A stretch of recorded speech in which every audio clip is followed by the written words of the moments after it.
의존 이렇게 불려지는 수치는 6, 8, 2 뭐 이런 점수들이요. 이런 경우는 어떤 면에서는 의존적인 사람이었을 거예요. 근데 합리를 배워가는 거죠. 원래는 의존성만 있었는데 합리적으로 사는 방법을 이제 옆 사람들을 통해서 배워가는 이런 경우는 결국은 나중에는 옆에 누가 없어도 합리적으로 사는 방법을 배워나갔기 때문에 좋은 리더가 되어가는 과정이지 않을까. 아, 내가 합리적인 것들을 이제는 조금 배워나가고 있는 중이구나. 뭐 이렇게 생각해 볼 수 있는 수치라고 얘기해 볼 수 있겠죠. 그다음에 합리 직관 이런 사람들이 뭐 6, 2, 7 이런 수치 정도 나올 거예요. 이런 분들 되게 멋쟁이죠.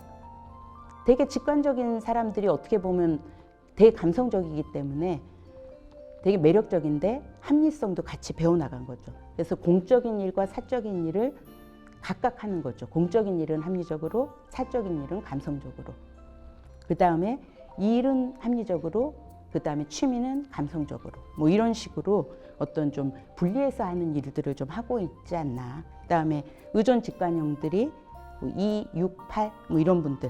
어떤 면에서는 진로 결정을 잘해서 직장 생활 잘하고 사는 사람들은 합리가 높아야 되거든요. 근데 의존 직관은 어때요? 합리 점수만 낮고 의존 직관이 높다는 얘기거든요. 그럼 어떡하지 이걸? 막 이런 생각이 좀 드는 점수죠. 내 자녀가 이런 점수다. 그러면 이제 부모님 입장에서는 좀 걱정이 되실 거예요. 이런 자녀는 좋은 지지자가 필요하다. 근데 부모님은 또 나는 1000이다. 근데 우리 아이는 268이다.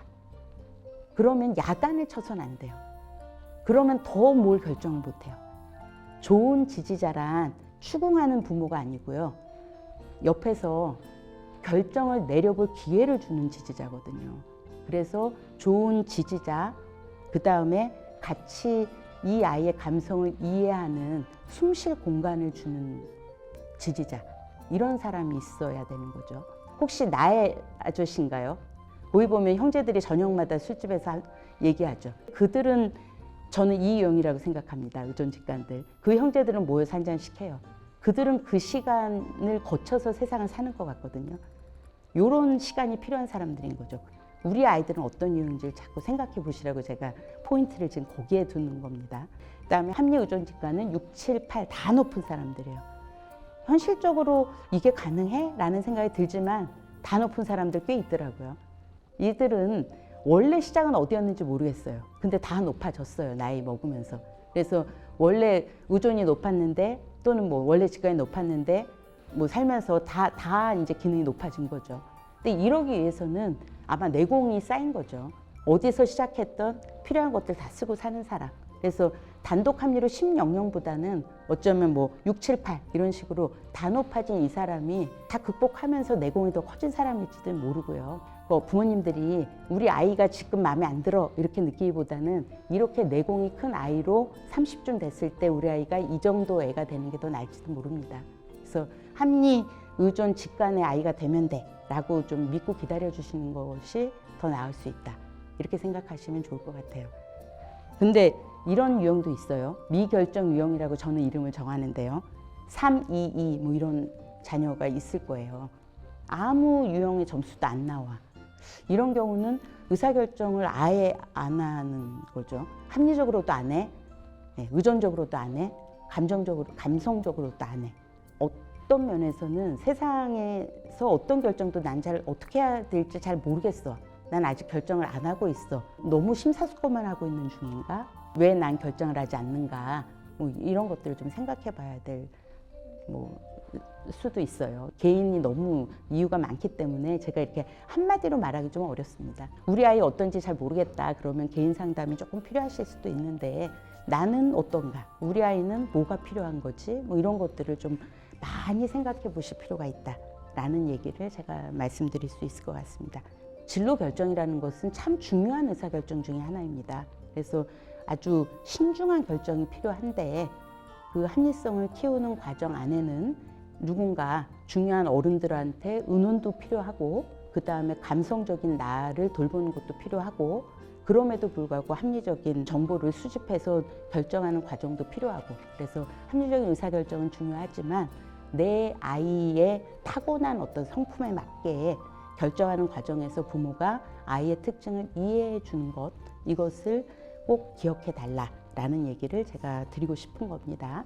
조금 더 현실적인 얘기를 첨부하자면 성공적인 진로 설정의 과정이라는 것은 합리적인 의사결정 과정이라는 건 이렇습니다. 문제를 인식을 한다. 그러니까 진로 선택에 대안은 여러 개가 있다. 그러니까 우리 아이가 해보고 싶다는 희망 직업은 여러 개가 있을 수 있다. 이렇게 시작을 하죠. 그러면 원하는 직업이 여러 개인데 직업을 갖기 위해서는 뭐 정보 탐색을 하겠죠. 그것을 위한 대안을 설정하고 그래서 대안을 평가하고 의사 결정을 하겠죠. 그러면 자녀 진로 지도에 관심을 갖는 부모님들은 초등학교, 뭐 중학교 쪽이 많지 않을까 뭐 이런 생각이 드는데요. 첫 번째, 아이가 원하는 직업이 정확하게 뭘까? 이거 부분부터 이제 시작을 하겠죠. 원하는 직업이 한 3개쯤 된다. 그러면 이 직업에 대해서 아이하고 한번 잘 의논을 해보세요. 이 직업이 우리 아이의 적성에 맞는가? 이 직업에 필요한 훈련을 받을 수 있는 환경적인 게 돼 있는가? 이 직업이 만약에 들어간다면 아주 오랫동안 만족스러운 건가? 기준들이 여러 개가 있을 수 있습니다. 더 많은 기준을 본 데는 이런 것도 있어요.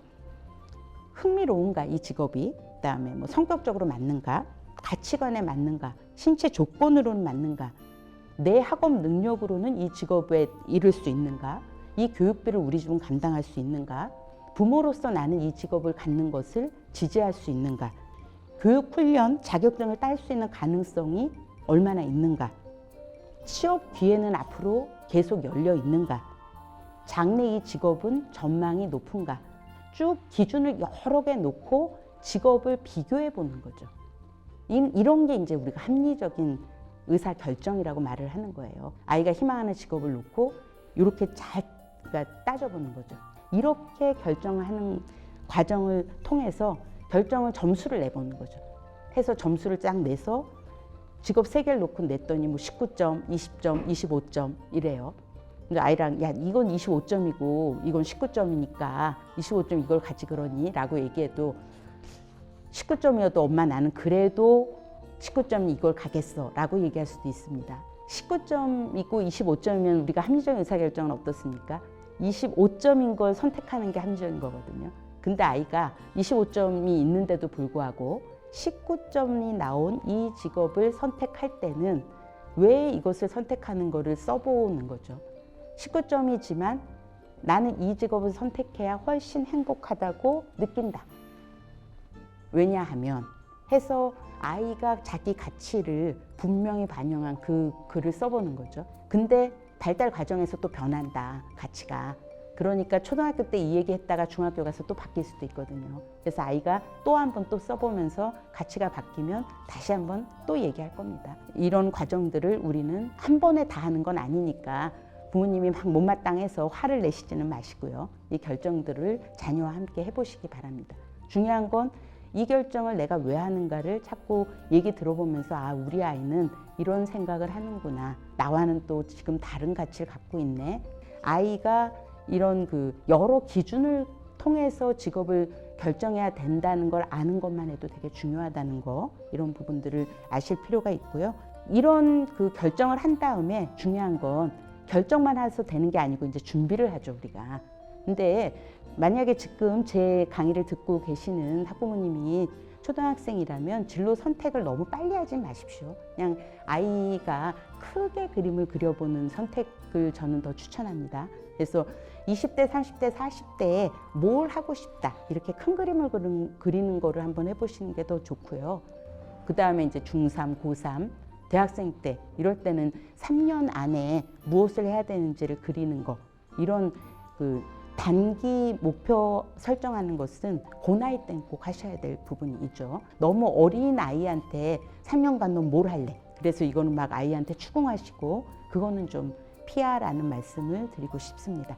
그래서 저희들이 아이들의 진로 결정 패턴을 좀 보라는 의사 결정 유형을 제가 조금 오늘 더 강조해서 지금 강의를 드렸는데요. 합리적인 결정을 내리는 것은 중요하다. 그러나 아이의 가치라는 부분들이 들어가는 거, 이것들 생각해 보시고요. 나이에 따라서 가치라는 부분들을 좀 아시면서 큰 그림을 그려야 될 시기, 단기적인 결정을 내리는 것들이 강조돼야 될 뭐 이런 부분들도 시기에 따라서는 좀 아셔야 될 부분이라는 거 기억해 주시라는 얘기를 드리고 싶습니다. 부모님들은 자녀의 특성을 아시나요? 아신다면 내 아이는 어떤 아이라고 한마디로 정리를 좀 해보실 수 있을까요? 오늘 배우신 걸로 치면 우리 아이의 의사결정 유형은 어떤 유형이다. 나하고는 어떻게 다르다. 여기까지도 정리해 보시면 더 좋을 것 같습니다. 그러면 나는 우리 아이의 진로 지도에 어떻게 관여할 것인가, 이 답이 나올 수 있죠.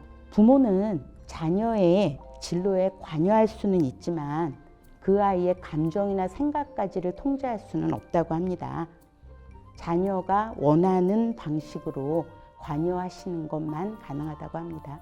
부모님들이 아이가 불편해하는 정도까지 관여하시면 어떤 면에서는 부작용이 더 나니까 잘 관여하시면서 긴 마라톤으로 아이 옆에 있어 주시길 바랍니다. 오늘 강의 여기까지 하겠습니다. 감사합니다.